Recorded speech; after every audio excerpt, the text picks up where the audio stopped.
I am Samantha Wilson, 32 years old, and I never expected to make such a dramatic entrance at my own father's birthday party. When they seated me on the patio like an afterthought, I swallowed my pride and smiled. My brother James always said the patio was where failures belonged. Little did they know my emergency business meeting would require a helicopter landing right on their perfectly manicured lawn. Before I tell you how my helicopter landing changed everything, let me know where you are watching from in the comments, and subscribe if you want more stories about standing your ground in toxic family situations. Growing up in the Wilson family meant living in a beautiful mansion with every material comfort imaginable. But emotional warmth was a luxury we could not afford. My father, Robert Wilson, built his real estate empire from the ground up, and he expected nothing less than perfection from his children. Unfortunately, his definition of perfection always seemed to align with whatever my brother James did. From the beginning, it was clear that James was the golden child. He was 4 years older than me, and in my father's eyes, he could do no wrong. When James brought home a B+, my father would take him golfing as a reward. When I brought home straight, as I received a distracted nod and a reminder that academic success is expected in this family. My mother Margaret witnessed this favoritism, but never challenged it. She was the perfect corporate wife, elegant, socially connected, and completely deferential to my father. Whenever I would try to talk to her about the obvious preferential treatment, she would say things like, "Your father just connects with James differently," or, "Men relate better to sons. It is just nature." These dismissals hurt more than outright rejection, because they came wrapped in the guise of explanation rather than comfort. By the time I reached high school, I had accepted that I would never be the favorite child. James followed my father's footsteps, studying business at my father's alma mater, and joining Wilson Properties immediately after graduation. I, on the other hand, found myself drawn to technology and innovation. When I announced my intention to study computer science instead of business, my father looked at me as though I had declared I wanted to become a street performer. "Technology is just a fad," he said dismissively at the dinner table. "Real wealth is in land and buildings, things you can touch." James smirked across the table. "Let her play with computers, Dad. Someone has to fix our office equipment." That comment burned, but it also fueled me.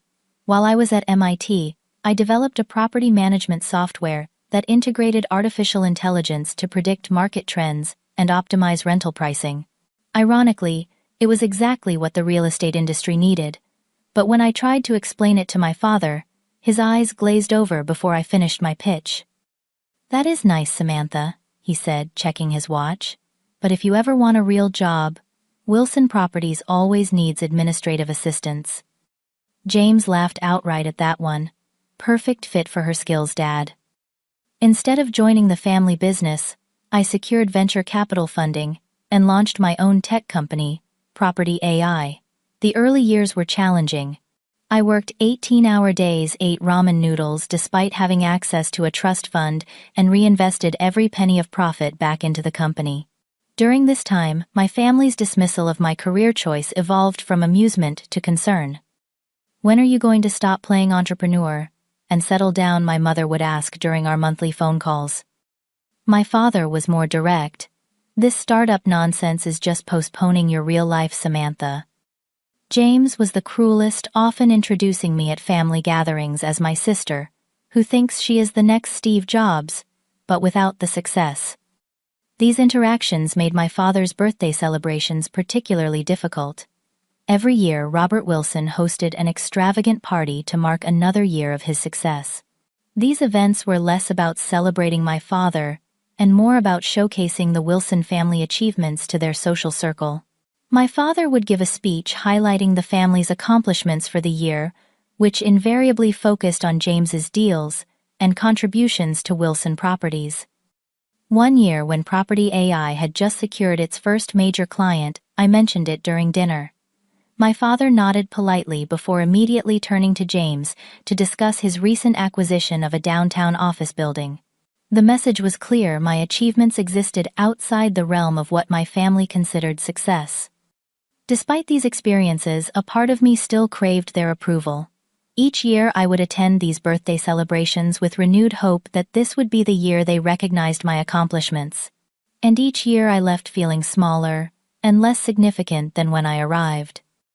Over the past 5 years, Property AI had grown from a startup with 3 employees to a company valued at over $100 million. We had offices in 3 cities, a team of 70 talented individuals, and a client list that included some of the largest property management companies in the country. My success spoke for itself, but somehow within the walls of my family home, I was still the little girl who had chosen the wrong path.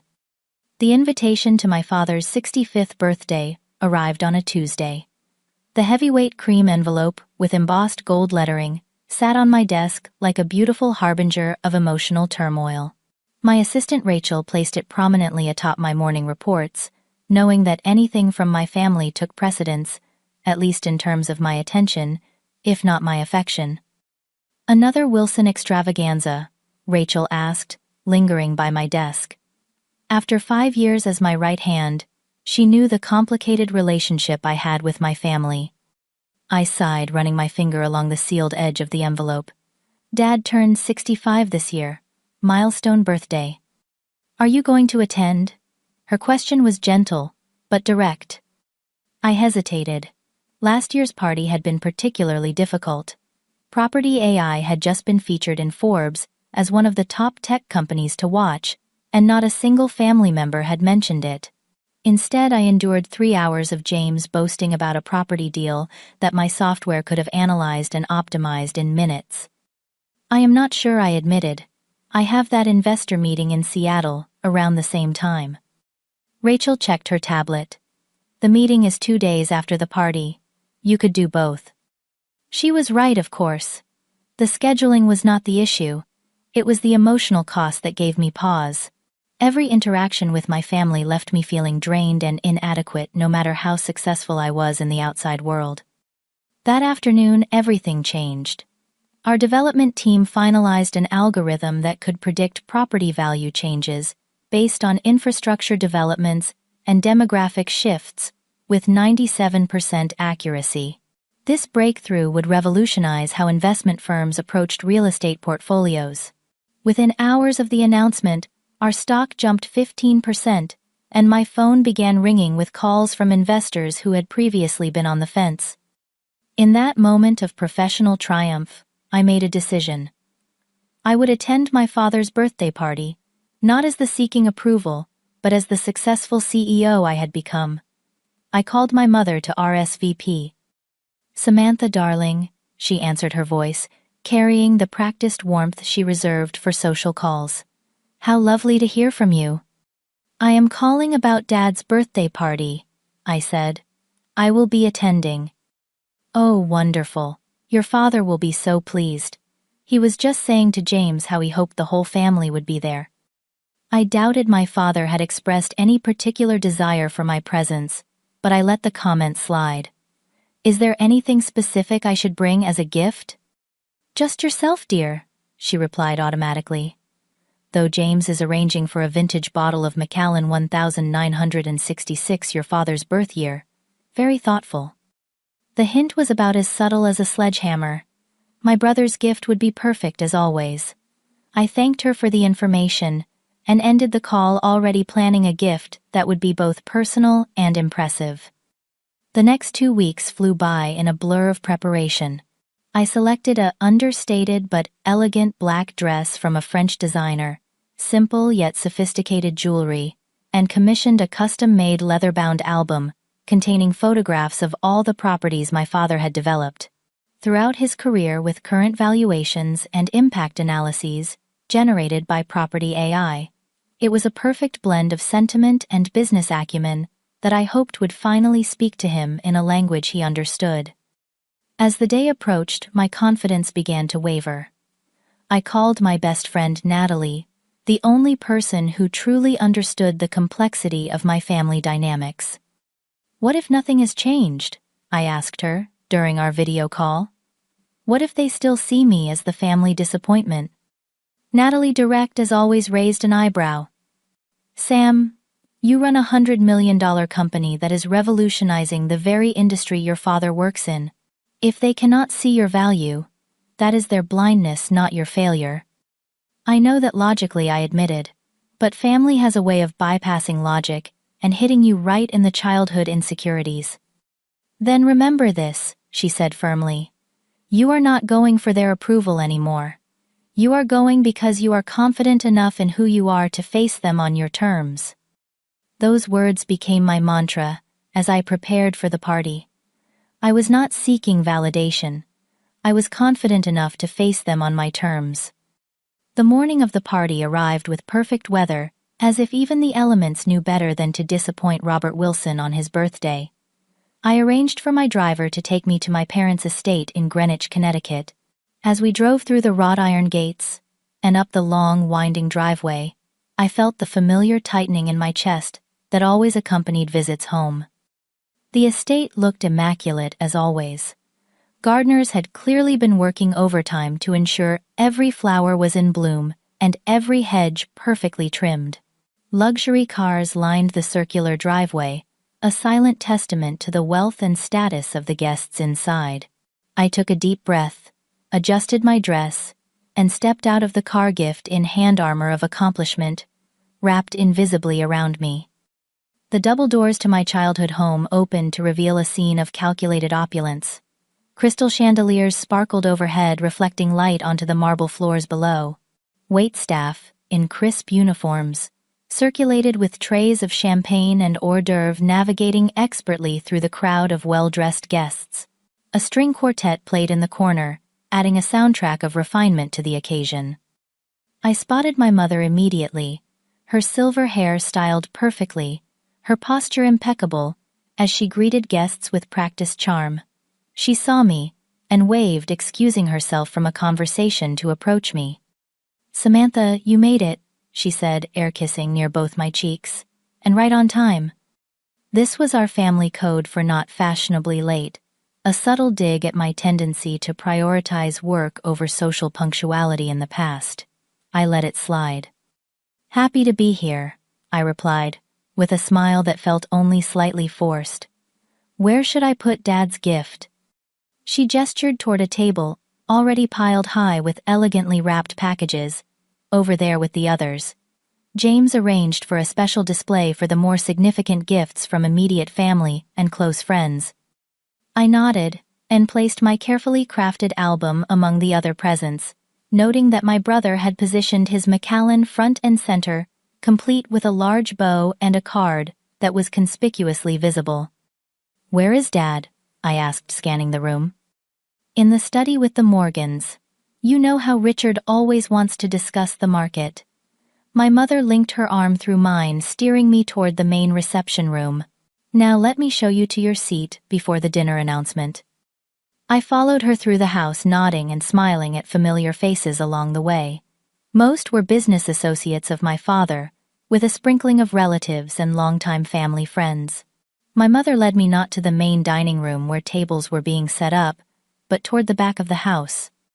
"We have quite a large group this year," she explained as we walked. "Your father invited some important potential clients, so we had to get creative with the seating." A sense of dread began to form in the pit of my stomach as we approached the French doors leading to the patio. Outside, I could see a few tables set up, looking decidedly less formal than the elaborate settings visible in the main dining room. "The patio?" I asked, unable to keep the disbelief from my voice. My mother had the decency to look slightly uncomfortable. "We had to make some adjustments. The main tables filled up with your father's business associates and their spouses." "And James, I assume?" The question came out sharper than I intended. "Well, of course James is at the main table.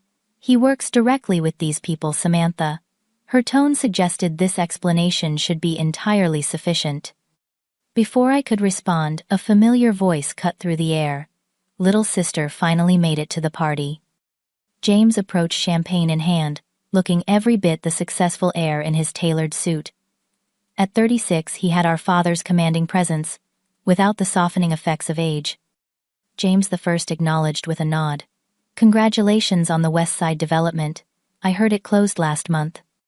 He looked momentarily surprised that I knew about his recent deal but recovered quickly. Thanks. It was a complex negotiation, but that is what we do at Wilson Properties. Real deals, real buildings. He glanced toward the patio and smirked. I see Mom showed you to your seat. The patio is nice this time of year. The patio seems a bit removed from the main celebration, I observed, keeping my tone neutral. James did not bother with such restraint. The patio is for failures, Sam. People who are not essential to the Wilson legacy. He took a sip of champagne, watching me over the rim of his glass. Dad had to make some tough choices about who gets a seat at the main table. The insult was so blatant that even my mother looked uncomfortable. James, that is not what I said at all. We simply had space limitations. In a 7,000 square foot house, I asked incredulously. My mother flushed. You know what I mean, Samantha. Your father wanted certain people close by. And I did not make the cut. I understand perfectly. I forced a smile. The patio will be fine. James patted my shoulder condescendingly. Don't worry. We will save you some cake. With that, he turned and walked back to the main reception area, leaving my mother and me in uncomfortable silence. Samantha, she began, but I cut her off. It is fine, Mom. Really. It wasn't fine, but years of similar treatment had taught me when to pick my battles. She seemed relieved at my apparent acceptance. The patio guests will be served the same menu, and the weather is lovely. With that weak justification, she excused herself to attend to other guests, leaving me standing alone at the threshold between the house and the patio. I stepped outside to survey my designated area. 3 tables were set up, each with seating for 6. The settings were nice but noticeably less elaborate than those inside. The tables were occupied by a mix of distant relatives, friends, who had fallen out of my father's favor, and a few people I did not recognize. At one table sat my second cousin Bethany, who had caused a family scandal by divorcing her husband and opening a yoga studio instead of following her parents into law. At another was my father's college friend Thomas, who had once asked for an investment in a business that ultimately failed. The third table had an elderly aunt who was hard of hearing, and her caregiver, along with 2 empty seats that I assumed were for me and whoever was unfortunate enough to be my dining companion. The symbolism was unmistakable. This was the table for those who had disappointed the great Robert Wilson in some way, or simply did not matter enough to merit his direct attention. I took my assigned seat, smiling at my table mates and introducing myself. Inside, through the floor to ceiling windows, I could see the main event unfolding. My father had arrived in the dining room and was greeting guests with James at his side, both men looking remarkably similar in their expensive suits and confident postures. They moved from person to person, my father introducing James to everyone as my son and executive vice president of Wilson Properties. A waiter appeared on the patio, offering champagne to the outdoor guests, almost as an afterthought. I accepted a glass, taking a larger sip than etiquette would recommend. The familiar feeling of invisibility washed over me, the same feeling I had experienced at countless family events throughout my life. Part of me wanted to leave, to walk out, and never look back. I had a successful company, financial independence, and a life entirely separate from the Wilson family dynamics. There was no practical reason for me to stay and endure this subtle humiliation. But another part of me, the part still connected to the little girl, who had once desperately wanted her father's approval, kept me rooted to my chair. I had come here today to show them who I had become, not to retreat at the first sign of disrespect. I would stay, maintain my dignity, and perhaps find an opportunity to demonstrate that seating me on the patio did not diminish my achievements in the slightest. Little did I know that opportunity would arrive sooner, and more dramatically than I could have imagined. The first course had just been served when my phone vibrated in my clutch. Normally, I would ignore calls during family events, a lesson learned after years of disapproving glares from my parents. However, Rachel knew I was at my father's birthday, which meant this call would only come through if it was genuinely urgent. Excusing myself from the table, I stepped to a quiet corner of the patio and answered. "Sam, I am so sorry to interrupt," Rachel began, her voice tense. "But Marcus Reynolds is on the other line." Marcus Reynolds was the CEO of Urban Development Partners, one of the largest property development firms in the country. We had been courting them as clients for months, with our team preparing detailed proposals demonstrating how property AI could optimize their portfolio. "What does he want?" I asked immediately, shifting into business mode. "He wants to sign with us today. Their board just approved an emergency acquisition of a major property group in Chicago, and they need our predictive analytics to evaluate the assets before finalizing." My heart raced. This was potentially the biggest client in our company's history. "That is fantastic news. Send him the contracts electronically, and tell him we will begin work immediately." "That is the issue," Rachel explained. "He says their legal team requires in-person signatures for deals of this magnitude. He is at their retreat in the Berkshires, only about 40 minutes from your location. He says if you can get there by 6 p.m., they will sign today and wire the first payment tonight. Otherwise, they will have to go with a competitor who can meet their timeline." I checked my watch. It was 4:30, and the formal dinner was scheduled to last until at least 8, followed by speeches and cake.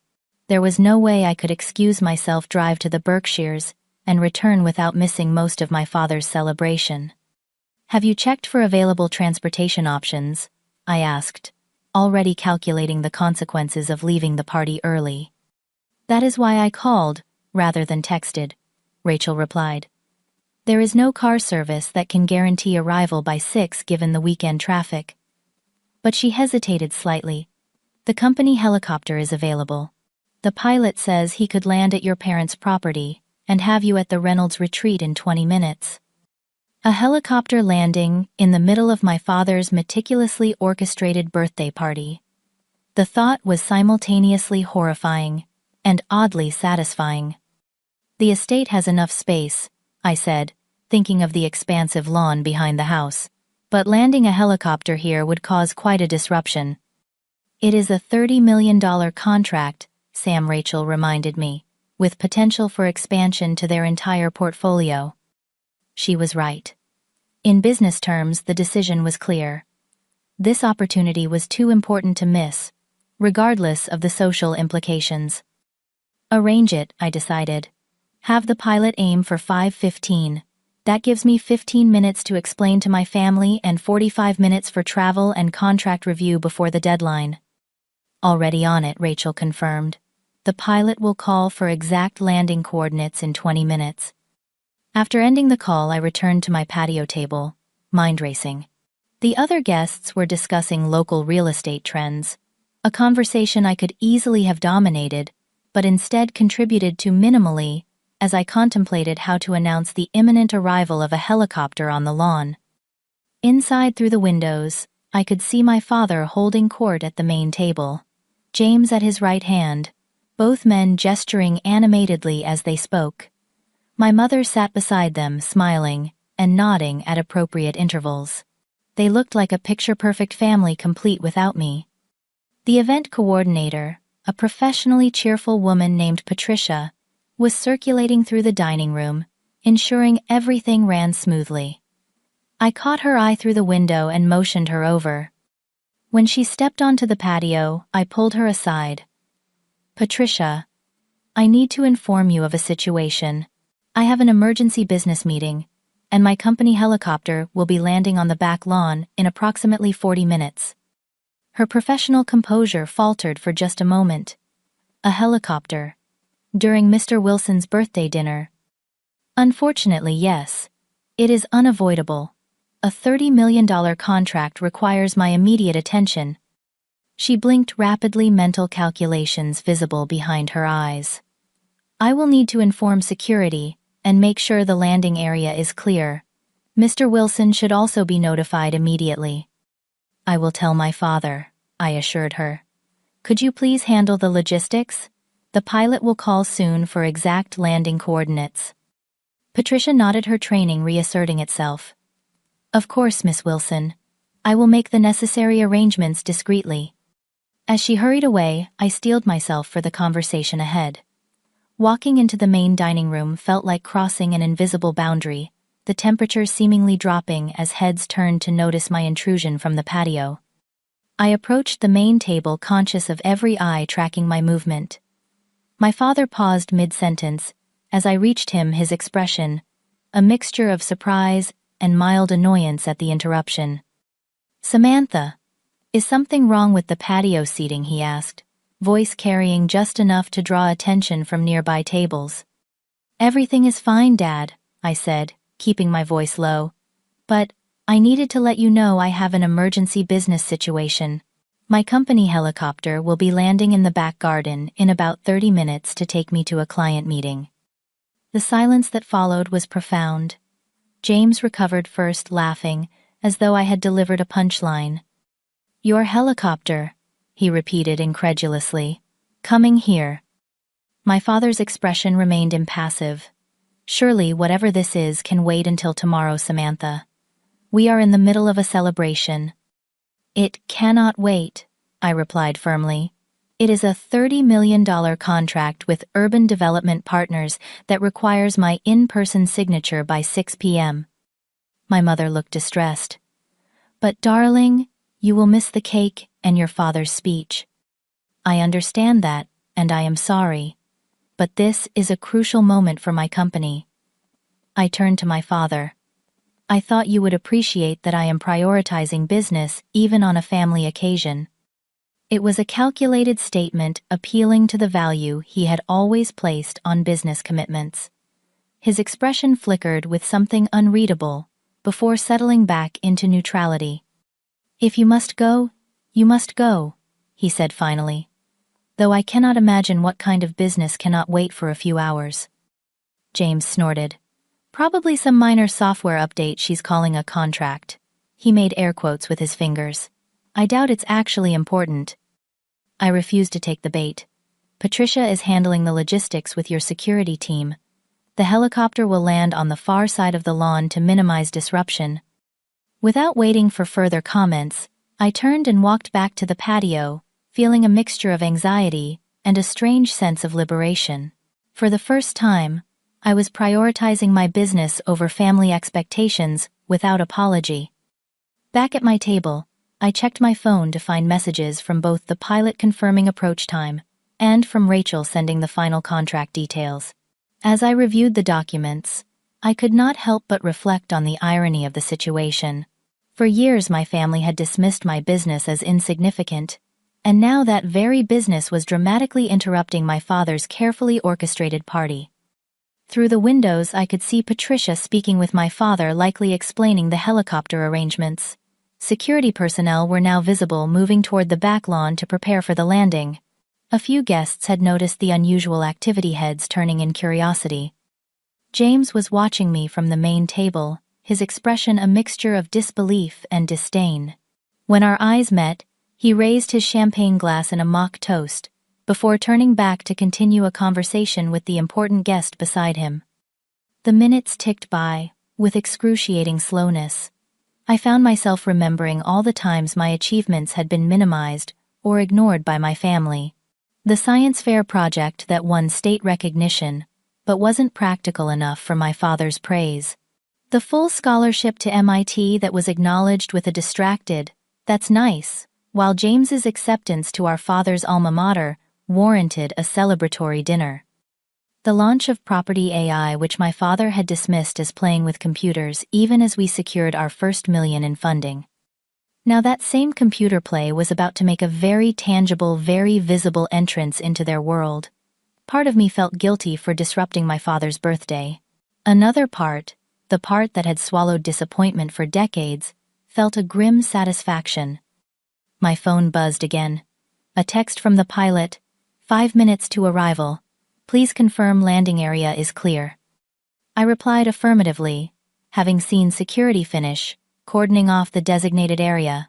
Then, taking a deep breath, I stood and made my way toward the back lawn, aware that my journey from the patio to the landing site would take me directly past the main dining room windows. This time I walked with purpose, no longer feeling like an intruder but like the CEO I had become. The timing could not have been more dramatic if I had planned it. Just as my father rose to begin his birthday speech, the distinctive whump, whump, whump of helicopter blades became audible in the distance. At first it was just a faint rhythm competing with the string quartet, but it quickly grew louder, impossible to ignore. I stood on the edge of the back lawn watching the skies. My father's voice faltered mid-sentence as the sound penetrated the dining room. Through the large windows, I could see confusion ripple across the guests' faces, followed by a collective turning of heads toward the source of the interruption. The sleek black helicopter, with the Property AI logo, emblazoned in silver on its side, appeared over the tree-lined sunlight, glinting off its windows as it approached. The pilot executed a perfect descent, hovering momentarily before settling gracefully onto the lawn about 100 yards from the house. The rotor wash sent flower petals swirling from nearby gardens, creating an unintentionally theatrical effect. As the engine wound down and the blades slowed, an almost complete silence fell over the property, the string quartet having abandoned their performance. Inside the dining room, the scene was one of perfect chaos, contained within the bounds of upper-class restraint. Guests had risen from their seats and migrated to the windows, cocktail glasses, and champagne flutes in hand, murmuring to one another as they watched the spectacle unfold. My father stood frozen at the head of the main table, speech cards still in hand, his carefully orchestrated moment of glory thoroughly derailed. Beside him, my mother's face betrayed a mixture of embarrassment and confusion, but it was James's reaction that I would remember most vividly. My brother, who had spent a lifetime dismissing my accomplishments, stood with his champagne glass suspended halfway to his lips, his expression one of absolute shock. As the reality of what he was seeing registered fully, the glass slipped from his fingers, hitting the hardwood floor with a crash and sending champagne splashing across his Italian leather shoes. The accident created a momentary distraction, but attention quickly returned to the helicopter, and by extension to me. I could feel the weight of dozens of stares as I walked confidently toward the aircraft, my heels sinking slightly into the manicured lawn with each step. The pilot emerged and gave me a professional nod. "Miss Wilson, we're fueled and ready. Estimated flight time to the Reynolds retreat is 17 minutes. "Thank you, Michael," I replied loud enough to be heard by those watching from the patio and windows. "Let me grab my purse and we can depart immediately." As I turned back toward the house, I saw that a significant number of guests had now spilled out onto the terrace, and lawn curiosity overcoming decorum. My father had finally moved from his frozen position and was making his way outside James, and my mother trailing behind him. "Samantha," my father called, his voice carrying across the lawn. "What is the meaning of this display?" I met him halfway, aware of our audience. "As I mentioned, Dad, I have an emergency meeting with Urban Development Partners. They're signing a $30 million contract with Property AI today, and the paperwork requires my in-person signature." His eyes flickered to the helicopter with its prominent company logo, then back to me. For perhaps the first time in my life, I saw something akin to reassessment in his gaze. "Urban Development Partners," he repeated slowly. "Marcus Reynolds' company." "Yes," I confirmed. "They're acquiring the lakefront portfolio in Chicago and need our predictive analytics to evaluate the assets before closing." A murmur ran through the gathered guests. The lakefront portfolio was well known in real estate circles as one of the most significant property groups in the Midwest, valued at over $1 billion. Before my father could respond, James pushed forward, his earlier shock now replaced with obvious discomfort. "That is quite the entrance, Sam," he said, attempting to sound casual, despite the champagne stains spreading across his pants. "I had no idea your little software company was doing so well." "Property AI passed little about 3 years ago," I replied evenly. "We are now the leading AI analytics platform in the real estate sector." Several of my father's business associates were openly staring now, a few nudging each other and whispering. I recognized at least 3 major property developers among them all, potential clients. My mother stepped forward, seemingly determined to salvage the situation. Samantha has always been so clever with computers, she announced to no one in particular.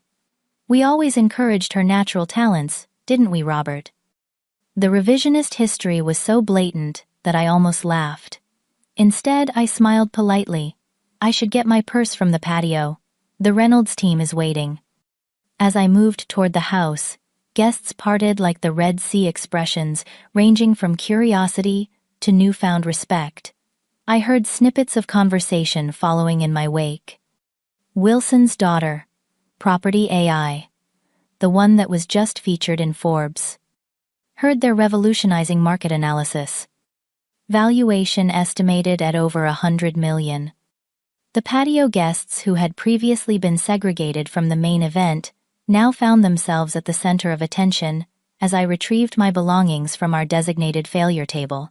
My second cousin Bethany gave me a thumbs up and a grin. When I re-emerged, my father was waiting near the terrace doors. His expression had shifted subtly, a calculating look I recognized from business negotiations, replacing his earlier displeasure. "Samantha," he said, lowering his voice. "Perhaps you could delay your meeting slightly. Stay for the cake cutting at least. I am sure your clients would understand a short delay for a family obligation." The request was so transparently self-serving that it took me aback. Not concern for missing family time, but concern for how my early departure might now appear to his guests, who had just witnessed the dramatic evidence of my success. "I wish I could, Dad, but in business timing is everything. I am sure you understand." I used his own values against him, watching the conflict play across his face. Before he could press further, a distinguished-looking man I recognized as the CEO of Westbrook Development Group approached us. "Robert, you never mentioned your daughter was behind Property AI," he said, clapping my father on the shoulder. "We have been looking at their analytics platform for our East Coast properties." My father's social instincts kicked in immediately. "Charles, let me properly introduce you to my daughter Samantha Wilson, founder and CEO of Property AI." The sudden pride in his voice was almost comical, given the context. Charles extended his hand to me, and we exchanged business cards with my father, looking on, clearly reassessing my value in his social ecosystem in real time. "Perhaps we could set up a meeting next week," Charles suggested. "My team would be happy to arrange that," I replied professionally. Though, I should mention we are currently at capacity with new clients following the Urban Development Partners deal. I will see if we can prioritize Westbrook given the family connection. The subtle power shift was palpable. My father, who had seated me on the patio as an afterthought, was now witnessing business leaders he respected, treating me as a peer. James appeared at our father's elbow, his earlier mockery replaced with an awkward attempt at collegiality. "Sam has always had a great mind for innovation," he offered, as though we had been supportive siblings all along. "Wilson Properties has been considering implementing her system ourselves. Haven't we, Dad?"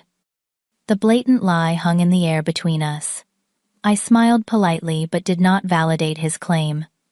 "I really must be going. The pilot is waiting." With that, I said a general goodbye to the gathered guests and walked back toward the helicopter head high, feeling the weight of dozens of eyes following my every step. The balance of power had shifted, and everyone present knew it. As I reached the helicopter, I turned for one last look at the scene. My family stood grouped together on the lawn, the perfect picture of wealth and privilege against the backdrop of their estate. But now, instead of me orbiting their world and seeking entry, they were watching me depart to my own sphere of influence, one they had neither created nor controlled. Michael helped me into the aircraft, and within moments, the engine roared to life, the blades spinning into a blur overhead. As we lifted off, I saw the guests on the lawn growing smaller, their faces turned upward, watching the physical manifestation of my success rise above the world that had so often made me feel small. In that moment, flying away from my father's birthday party in my company helicopter, I felt something settle within me that had been restless for decades. It was not triumph or revenge, though there was a certain satisfaction. It was something quieter and more profound, the realization that I no longer needed their approval to know my own worth. The meeting with Marcus Reynolds was everything I had hoped for professionally. The Urban Development Partners team was impressed with Property AI's capabilities, and the contract was signed with minimal negotiation. As we shook hands to finalize the deal, Marcus mentioned something that caught me off guard. "I met your father once at a developers conference in Boston," he said casually. Brilliant traditional real estate mind, but he dismissed predictive analytics as computer games. Ironic that his daughter is revolutionizing the industry with exactly that technology. I managed a polite smile, but his words stayed with me during the return flight. The sun was setting as the helicopter approached my parents' estate, casting long shadows across the perfectly maintained grounds. The party appeared to be still in full swing, lights glowing from every window of the house. Michael's voice came through my headset. "Would you like me to land again, or continue to the helipad at your office, Miss Wilson?" I hesitated. Part of me wanted to continue directly home, avoiding any further family interaction. But another part, perhaps the stronger part, wanted closure. "Please land, Michael. I will need about 20 minutes, then we can depart for the office." The helicopter descended onto the same spot as before, though, with considerably less dramatic effect now that night was falling and the guests had moved indoors. As the rotors wound down, I saw a figure emerge from the house and stride purposefully across the lawn. Even in the dimming light, I recognized my father's distinctive gait. I stepped onto the grass, smoothing my dress and squaring my shoulders before walking to meet him. His expression was difficult to read in the gathering darkness. "You made quite an impression earlier," he said when we were within conversational distance. His tone was measured, giving away little. "That was not my intention," I replied honestly. "The meeting really was urgent." "And successful, I take it." "Yes.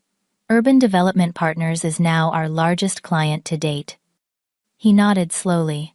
"Charles Westbrook cornered me for 20 minutes after you left, asking about Property AI, Stephen Morgan and David Perlman as well. Apparently my daughter is quite the topic of conversation in circles I have frequented for decades." There was something in his voice I could not quite identify. Annoyance, respect, perhaps both. "The technology speaks for itself," I said simply. "Yes, well, your dramatic exit certainly made people take notice." He glanced at the helicopter. "Your mother saved you some cake. She thought you might return." The mention of my mother reminded me of her sudden revisionist history during my earlier departure. That was thoughtful of her. "James has been telling everyone how he always believed in your vision." My father continued, a hint of dry amusement, finally breaking through his neutral tone, rather different from his usual commentary on your career choices. "I imagine so," I replied, unable to keep a trace of sarcasm from my voice. My father sighed, running a hand through his silver hair, in a rare gesture of uncertainty. "You should come inside. Your mother has been introducing you as my daughter, the tech genius, to anyone who will listen. And several eligible bachelors have been asking about you." The absurdity of the situation struck me then. After years of dismissal and relegation to the patio, one dramatic helicopter landing had transformed me from family disappointment to prized progeny. "Dad," I said, deciding direct honesty was the only approach worth taking. "I did not come back for the cake or to meet eligible bachelors.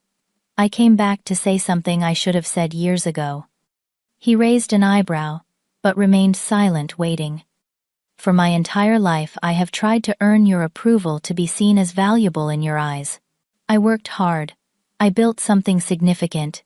And still today you seated me on the patio with the other failures. It hurt, as it has always hurt. But today, I realized something important." I took a breath, feeling a lifetime of stored words finally finding their release. "I do not need your approval anymore. I know my own worth. I built my company without your support or belief in me, and that has made it entirely mine. Property AI is successful not because of the Wilson name, but because of my vision and hard work." My father's expression shifted, a complexity of emotions crossing his features. "Samantha, I am not finished," I continued calmly. "I want you to know that I love you, and I always will. You are my father. But I will not continue to participate in a family dynamic that requires me to feel small, so others can feel big.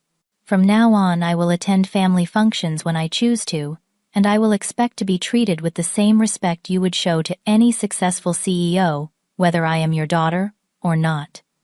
The silence that followed felt weightless, as though a lifetime of unspoken truths had finally found voice, and in doing so, had lifted a burden I had carried so long, I had forgotten it was there. My father looked at me for a long moment, his face softened by the gathering darkness. When he finally spoke, his voice carried an unfamiliar note of reflection. You know, you remind me of myself at your age. The determination, the unwillingness to accept limitations others try to impose. He paused, though perhaps with more wisdom than I had. It was not an apology, but from Robert Wilson it was as close as one might ever get. I accepted it for what it was, a small acknowledgement decades overdue. I should go, I said. I have an early meeting tomorrow. He nodded, then surprised me by extending his hand formally, as he might, to a business associate. Congratulations on the Urban Development Partners contract, Samantha. It is a significant achievement. I shook his hand, the gesture somehow more meaningful than any embrace would have been. Thank you, Dad. Happy birthday. As I turned to walk back to the helicopter, a figure emerged from the shadows near the garden path. It was my father's brother, Uncle Thomas, the family maverick who had started and lost several businesses over the years, and was generally regarded as the cautionary tale at family gatherings. Quite a show earlier, Sammy, he said with a grin. Reminded me of the time I arrived at your grandfather's retirement party on that ridiculous motorcycle. I smiled, remembering the family story of Uncle Thomas's dramatic entrance decades ago. I heard Grandpa was furious. Livid Thomas confirmed with a chuckle. But secretly impressed, I think. His expression grew more serious. I always knew you would do something remarkable, Samantha. Even when Robert and James couldn't see it. What you have built on your own terms, that is true success. His words, sincere and without agenda, touched me deeply. Thank you, Uncle Thomas. That means a lot. He patted my shoulder affectionately. Now, go on. Get back to your empire. Some of us have to stay here and finish all this expensive champagne. With a final smile, I continued to the helicopter where Michael was waiting patiently. As I settled into my seat and the engine roared to life, I looked back at the house one last time. Through the windows, I could see the party continuing, my mother, gesturing animatedly to a group of rapt listeners, James networking with practiced charm. My father rejoining the gathering with his customary commanding presence. But something had changed.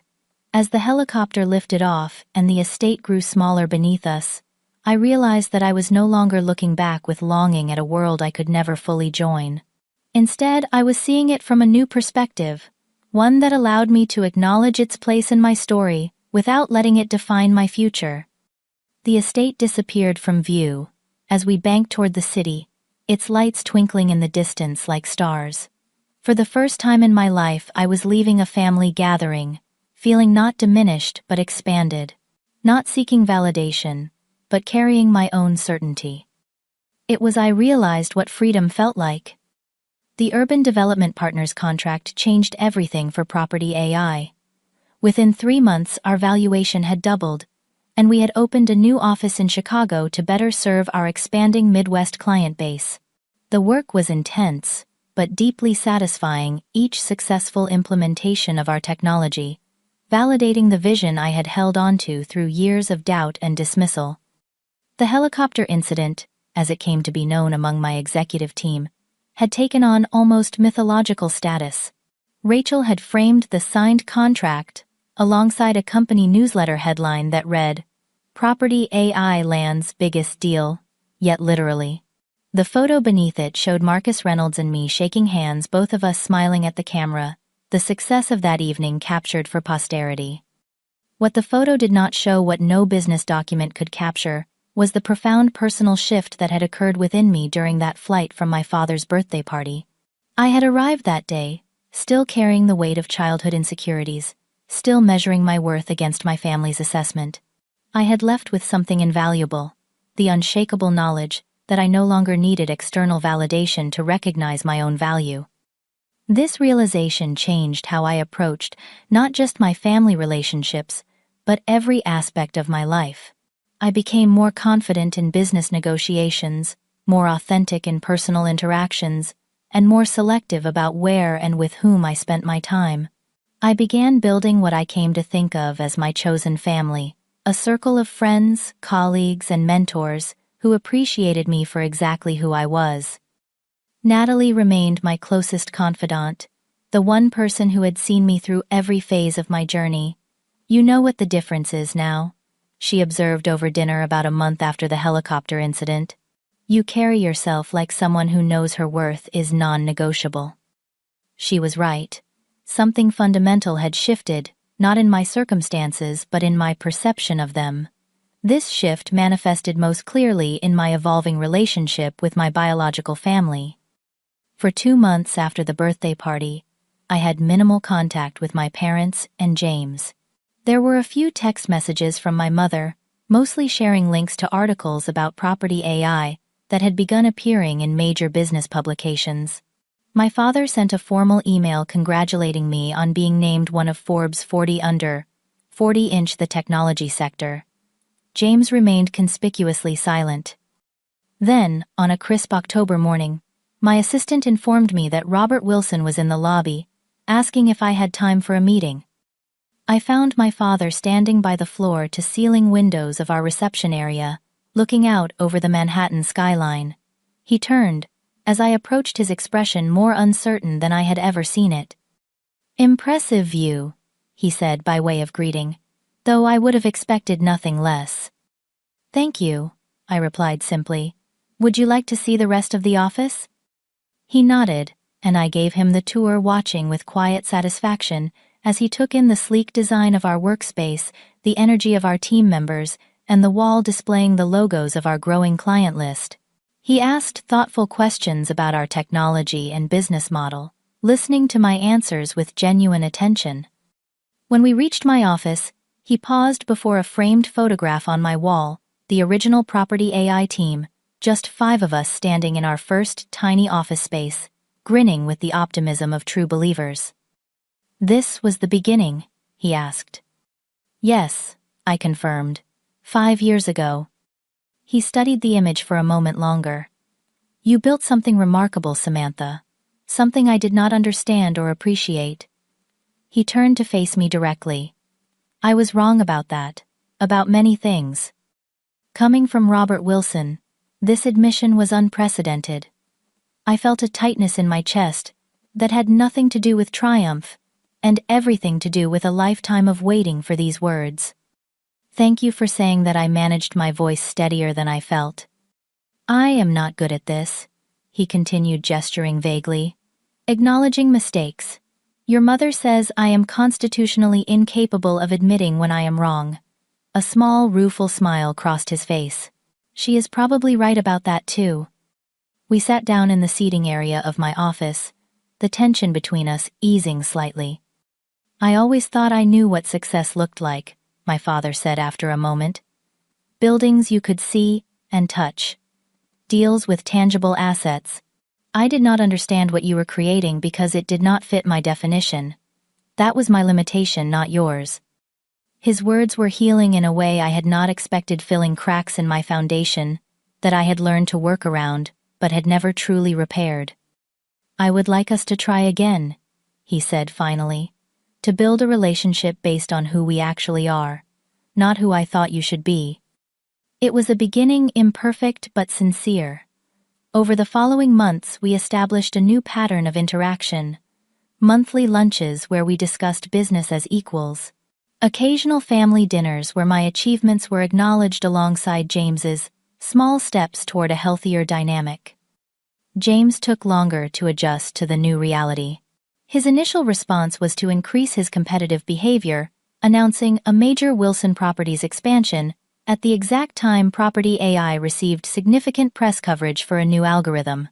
When that failed to diminish my success, he tried a different approach, sudden claims of having always believed in my potential whenever we were in public together. I neither challenged nor accepted these revisionist statements, maintaining a polite but boundaried relationship with my brother. Over time, as it became clear that my success neither threatened nor diminished his own position within Wilson Properties, his resentment began to fade, replaced by a grudging respect that occasionally hinted at the possibility of a more genuine connection in the future. My mother adapted most readily to the changed circumstances, seamlessly incorporating my success into her social narrative, as though she had always been my biggest champion. While I recognized the superficiality of this pivot, I chose to accept it with good grace, understanding that it was the only way she knew to connect. Samantha has always been so driven, she would tell her friends at charity luncheons. Even as a little girl, she knew exactly what she wanted. I would smile and let the reinvention stand, knowing that my own internal validation had made me generous in ways I could not have been before. I no longer needed her to acknowledge the years of dismissal and oversight. I had acknowledged them myself, and in doing so, had released their power over me. The true measure of my healing came not in these improved family dynamics, but in the realization that I no longer defined myself in relation to them at all. My worth was not determined by my position at the family table, or my brother's assessment, or my father's approval. It existed independently, unshakable, and self-evident. This emotional freedom allowed me to focus my energy on building the life and relationships I truly wanted. I mentored young women in technology, established a scholarship fund for girls interested in AI and computer science, and cultivated friendships based on mutual respect and genuine connection rather than obligation or status. On the anniversary of what I now thought of as the helicopter day, I received an unexpected email from my second cousin Bethany, my fellow patio exile from my father's birthday party. "Remember when they seated us with the failures," she wrote. "Turns out, the real failure was in how they measured success. Your helicopter moment inspired me to expand my yoga studio into a wellness center that just got featured in Wellness magazine. Sometimes the best view isn't from the main table, it's from 30 feet in the air, looking down at people who thought they could define your worth. Thank you for that lesson." Her message crystallized something I had been feeling, but had not fully articulated. True success includes emotional freedom, the ability to define your own path without seeking permission or approval, the courage to value yourself when others do not, the wisdom to recognize that family connections, while important, do not determine your inherent worth. As I sat in my office that evening looking out over the city lights, I reflected on the journey that had brought me here. From the little girl desperate for her father's approval, to the woman who had built a life and a company on her own terms. The path had not been easy or straight, but every step, even the painful ones, had been necessary. I had learned that sometimes the most powerful response to being seated on the patio is not to fight for a place at the main table, but to create your own table entirely. To build something so undeniably successful that those who once dismissed you must reconsider not just their assessment of you, but their entire metric for measuring value. And in that reconsideration, perhaps they too find room to grow beyond the limitations of their own perspectives. My father had begun that journey. James might someday follow. My mother would probably never fully understand. But their journeys were no longer my responsibility or my measure of success. My helicopter had landed both literally and metaphorically, changing not just how my family saw me, but how I saw myself. That moment of dramatic vindication had been satisfying, but the quiet certainty that followed was the true victory. The knowledge that I was enough exactly as I was, helicopter or no helicopter. In the end, that is what I want to share with all of you watching this story. Your worth is not determined by a seat at someone else's table. It is not measured by their recognition or diminished by their dismissal. It exists independently, immutably yours. So, if you find yourself relegated to the patio of someone else's expectations, remember this. Sometimes the best view is not from inside looking out, but from above looking down, with the perspective that comes from rising above limitations others would place upon you. I would love to hear your stories of moments when you realized your own worth despite others' assessments.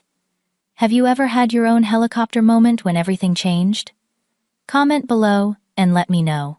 And if this story resonated with you, please like, subscribe, and share it with someone who might need to hear that they too are more than enough exactly as they are. Thank you for watching, and remember, sometimes the seat at the table you were denied becomes the launching pad for something far greater than you ever imagined.